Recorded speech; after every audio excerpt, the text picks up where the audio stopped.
మోకాళ్ళు మడమలు ఉంటాయి. మోకాళ్ళ నుంచి మడమల వరకు కూడా, మళ్ళీ పాదాలు తొడలు గురువుగారి అంటే బృహస్పతివి, మోకాళ్ళ నుంచి అంటే మెయిన్ బెండ్ అయ్యేటువంటి ప్రాంతం నుంచి కింద వరకు కూడా, అంటే బ్యాలెన్స్ అయ్యేటువంటి పార్ట్ అంతా కూడా, మనని మోసేటువంటి పార్ట్ అంతా కూడా శనిదే. కార్లకి టైర్ లాంటివి అనమాట.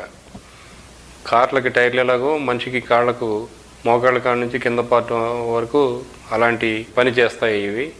ఈ మోకాళ్ళ నుంచి మడమల వరకు అంటే ఉండేటువంటి ఈ పార్టుని శనిదేవుడి యొక్క కంట్రోల్లో పెట్టుకున్నాడు.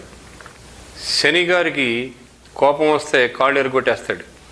చూడండి, చాలామందికి కాళ్ళు యాక్సిడెంట్ అయ్యి కాళ్ళు ఇరిగిపోతాయి. అది శని దోషం యొక్క ఫలితం. అట్లాగే కేతు వలన రాహు వలన కూడా కాళ్ళకు ఇబ్బందులు వస్తాయి. ఎందుకంటే రాహు కేతువులు కూడా శని సమానులే అని చెప్తాం. అయితే రాహుకేతువులు అనేవాళ్ళు కేవలం